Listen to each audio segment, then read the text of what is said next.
بسم اللہ الرحمن الرحیم۔ السلام علیکم دوستو، اب تک تو آپ نے حضرت امام حسین رضی اللہ تعالیٰ عنہ اور آپ کے جانثاروں کی شہادت سن لی۔ اب جب امام حسین رضی اللہ تعالیٰ عنہ کی شہادت ہو گئی تو اس کے بعد میدان کربلا میں کیا ہوا؟ امام حسین کے سر مبارک کے ساتھ یزیدیوں نے کیا کیا؟ آپ کا سر مبارک جب یزید پلید کے پاس لے جایا گیا تو کیا ہوا؟ جانیں گے اس ویڈیو میں، اس لیے ویڈیو آخر تک دیکھیے۔ دوستو، جب انسان کے دلوں میں اللہ تعالیٰ کا خوف نہیں ہوتا ہے تو انسان بڑے سے بڑا گناہ اور بڑے سے بڑا ظلم کرنے سے بھی نہیں ڈرتا۔ یہی حال یزیدیوں کا ہوا کہ خدا تعالیٰ کا خوف ان کے دلوں میں نہیں تھا، اور کیونکہ حکومت انہی لوگوں کے ہاتھ میں تھی، اس لیے اتنے بڑے ظلم و ستم کا پہاڑ توڑنے سے پہلے ان خبیث یزیدیوں نے ایک بار بھی نہیں سوچا، جبکہ امام حسین انہیں بار بار سمجھاتے رہے، جبکہ ان ظالم یزیدیوں کو اس بات کی بھی پرواہ نہیں تھی کہ دنیا والوں کی نظر میں ہم ذلیل و رسوا ہو جائیں گے۔ نواسۂ رسول جگر گوشائے بطول کو صرف بے دردی کے ساتھ شہید کرنے پر انہوں نے بس نہیں کیا، بلکہ آپ کے جسم مبارک سے کپڑے بھی اتار لیے اور گھوڑوں کی ٹاپوں سے آپ کے لاش مبارک کو کچل کچل کر ہڈیوں کو چکنا چور بھی کیا۔ پھر خیمہ کی طرف بڑھے اور سارا سامان لوٹ لیا، یہاں تک کہ پردہ نشین خواتین کے سروں سے چادریں کھینچ لی اور خیموں کو بھی جلا کر راکھ کر دیا۔ امام حسین رضی اللہ تعالی عنہ کا سر مبارک خولی بن یزید کے ہاتھ ابن زیاد کے پاس بھیجا گیا، اور باقی شہیدوں کے سر قیس ابن اشہس اور شمر وغیرہ کے ساتھ بھیجے گئے۔ خود ابن سعد اس روز کربلا میں رک گیا اور 11 محرم کی صبح کو اپنی فوج کی لاشوں کو جمع کیا، ان پر نماز جنازہ پڑھی اور دفن کر دیا، مگر شہدائے راہ حق کی لاشوں کو ایسے ہی بغیر کفن پڑی رہنے دیا۔ پھر پردہ نشین خواتین جو بیمار زین العابدین اور چند چھوٹے بچوں کے ساتھ کھلے آسمان کے نیچے رات بھر میدان میں پڑی رہیں، انہیں قیدی بنا کر کوفہ کی طرف روانہ ہوا۔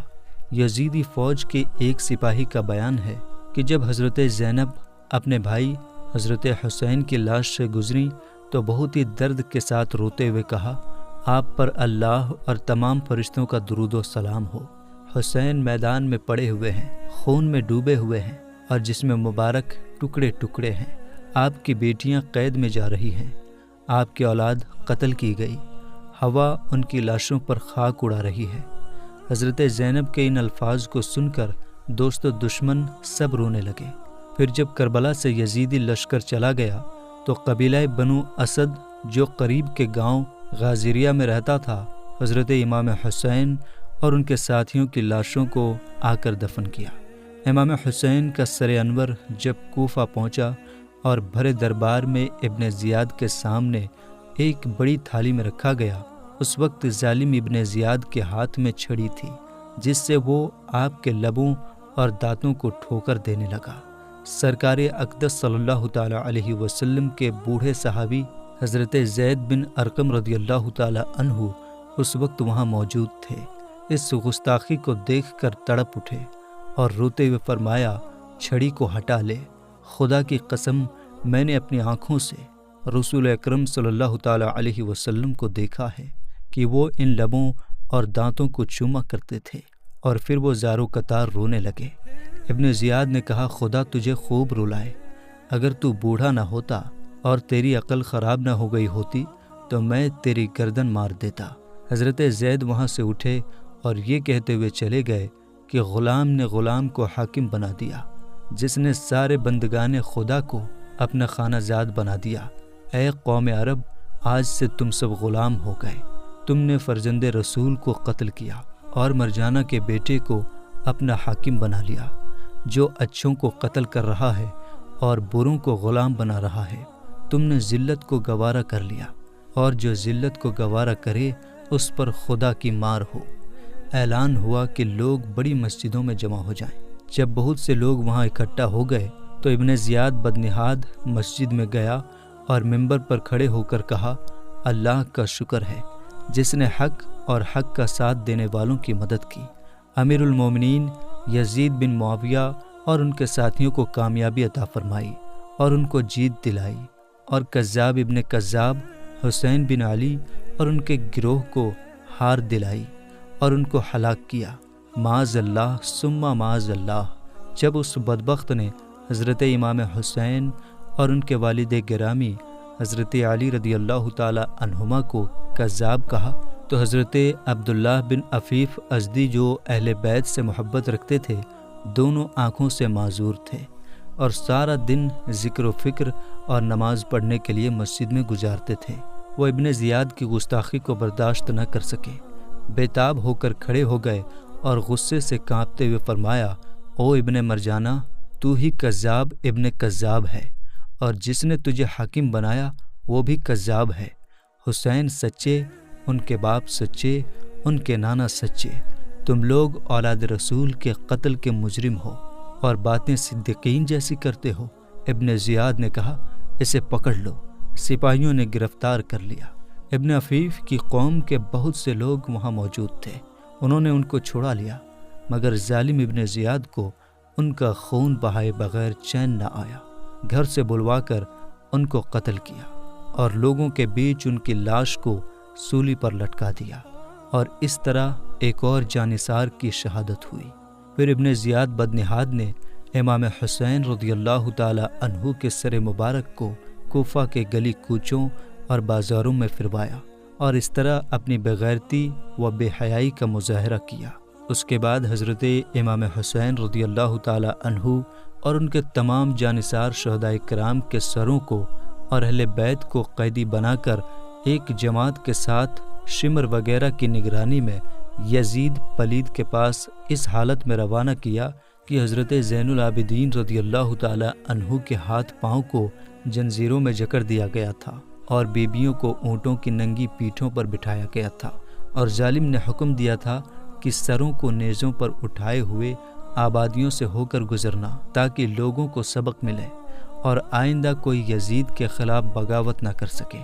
جب یزیدیوں کی جماعت امام حسین رضی اللہ تعالی عنہ کے سر مبارک کو لے کر پہلی منزل پر ایک گرجا گھر کے پاس رات گزارنے کے لیے اتری تو ایک لوہے کا قلم غیب سے ظاہر ہوا جس نے خون سے یہ شعر لکھا، یعنی جنہوں نے حضرت امام حسین رضی اللہ تعالی عنہ کو شہید کیا ہے، کیا وہ اس بات کی امید رکھتے ہیں کہ ان کے نانا جان صلی اللہ تعالی علیہ وسلم قیامت کے دن ان کی شفاعت کریں گے؟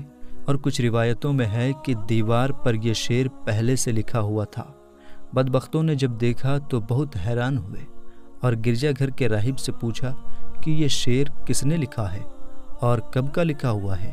راہب نے کہا، کس نے لکھا ہے یہ تو مجھے نہیں معلوم، لیکن اتنا جانتا ہوں کہ تمہارے نبی کے زمانے سے 500 سال پہلے کا لکھا ہوا ہے۔ راہب نے جب شہیدوں کے سروں کو نیزے پر اور چند بیبیوں اور بچوں کو اس حال میں دیکھا تو اس کے دل پر بہت اثر ہوا، اور پوچھنے پر جب پورا حال اس کو معلوم ہوا تو کہا، معاذ اللہ، تم لوگ کتنے برے آدمی ہو کہ اپنے نبی کی اولاد کو قتل کیے ہو اور پھر ان کے بال بچوں کو قیدی بنائے ہوئے ہو۔ پھر راہب نے ان بدبختوں سے کہا کہ اگر رات بھر اپنے نبی کے نواسے کا سر ہمارے پاس رہنے دو تو ہم تمہیں 10,000 درہم دیں گے۔ وہ لوگ اس پر راضی ہو گئے۔ راہب نے رقم دے کر حضرت امام حسین کا سر مبارک لیا اور اپنے خاص کمرے میں لے گیا۔ پھر سر انور، چہرہ مبارک اور مقدس زلفوں اور داڑھی کے بالوں پر جو گرد و غبار اور خون وغیرہ جمع ہوا تھا دھویا اور عطر و کافور لگایا اور بڑے ادب و احترام کے ساتھ اپنے سامنے رکھ کر اس کی زیارت کرنے لگا۔ خدائے تعالیٰ اس کے اس ادب سے راضی ہوا، اس نے اپنی رحمت کے دروازے کھول دیے۔ راہب رونے لگا اور اس کی نگاہوں سے پردے اٹھ گئے۔ اس نے دیکھا کہ سر اقدس سے آسمان تک نور ہی نور ہے۔ جب اس نے سر مبارک کی یہ کرامت دیکھی تو سچے دل سے لا الہ الا اللہ محمد الرسول اللہ پڑھ کر مسلمان ہو گیا اور صبح کو سر مبارک ان کے حوالے کر دیا۔ بدبخت جب وہاں سے چل کر دوسری جگہ پہنچے اور درہموں کو بانٹنے کے لیے تھیلیوں کے منہ کو کھولا تو دیکھا کہ سب درہم مٹی کے ٹھیکری ہو گئے اور ان کے ایک طرف یہ آیت کریمہ لکھی ہوئی ہے۔ ترجمہ: ظالم جو ظلم کرتے ہیں خدا تعالیٰ کو اس سے غافل ہرگز نہ جانو، پارہ 13 رکوع 19۔ اور دوسری طرف یہ آیت مبارکہ لکھی ہوئی تھی، ظلم کرنے والے ان قریب جان لیں گے کہ وہ کس کروٹ پلٹا کھائیں گے۔ جب یزید پلید کو معلوم ہوا کہ اسیران کربلا اور امام حسین وغیرہ کا سر بہت جلد دمشق پہنچنے والا ہے تو اس نے پورے شہر کو خوشی منانے کا حکم دیا۔ رسول اللہ صلی اللہ تعالیٰ علیہ وسلم کے ایک صحابی حضرت سہل رضی اللہ تعالیٰ عنہ بزنس کے لیے ملک شام آئے ہوئے تھے۔ جب وہ دمشق میں داخل ہوئے تو انہوں نے دیکھا کہ سب لوگ خوشی مناتے اور باجے بجاتے ہیں۔ انہوں نے لوگوں سے اس کی وجہ پوچھی تو بتایا گیا کہ عراق والوں نے حسین ابن علی کے سر کو یزید کے پاس تحفہ بھیجا ہے۔ تمام شہر والے اسی کی خوشی منا رہے ہیں۔ حضرت سہل رضی اللہ تعالی عنہ نے ایک آہ بھری اور پوچھا کہ حضرت امام حسین رضی اللہ تعالی عنہ کا سر کون سے دروازے سے لائیں گے؟ کہا باب الساعت سے۔ آپ اس کی طرف تیزی سے بڑھے اور بڑی دوڑ دھوپ کے بعد اہل بیت تک پہنچ گئے۔ آپ نے دیکھا کہ ایک سر جو رسول اللہ صلی اللہ تعالی علیہ وسلم کے سر مبارک سے بہت زیادہ ملتا جلتا ہے، نیزہ پر چڑھا کر رکھا گیا ہے۔ اسے دیکھ کر آپ با اختیار رو پڑے۔ اہل بیت میں ایک نے پوچھا کہ تم ہم پر کیوں رو رہے ہو؟ حضرت سہل نے پوچھا آپ کا نام کیا ہے؟ فرمایا میرا نام سکینہ بنت حسین ہے۔ انہوں نے فرمایا اور میں آپ کے نانا جان صلی اللہ تعالیٰ علیہ وسلم کا صحابی ہوں، اگر میرے لائق کوئی خدمت ہو تو حکم فرمائیے۔ حضرت سکینہ نے فرمایا میرے والد کے سر انور کو سب سے آگے کرا دیجیے تاکہ لوگوں کا دھیان ادھر ہو جائے اور یہ لوگ ہم سے دور رہیں۔ حضرت سہل رضی اللہ تعالیٰ عنہ نے 400 درہم دے کر حضرت امام حسین رضی اللہ تعالیٰ عنہ کے سر مبارک کو خواتین اہل بیت سے آگے کرا دیا۔ اس واقعے سے معلوم ہوا کہ محرم کے دنوں میں باجے بجانا حضرت امام حسین رضی اللہ تعالیٰ عنہ کے دشمن یزیدیوں کی سنت ہے۔ آپ سے محبت کرنے والوں کا گھر تو ماتم قدا بنا ہوا تھا، ان کے یہاں اس موقع پر باجا بجنے کا تو کوئی سوال ہی نہیں پیدا ہوتا۔ البتہ امام حسین رضی اللہ تعالیٰ عنہ کی شہادت کی خوشی میں یزیدیوں نے بجایا تھا، مگر اب امام حسین سے محبت کے دعوے دار بجاتے ہیں۔ خدا تعالیٰ انہیں سمجھ عطا فرمائے اور یزیدیوں کی سنت پر عمل کرنے سے بچائے، آمین۔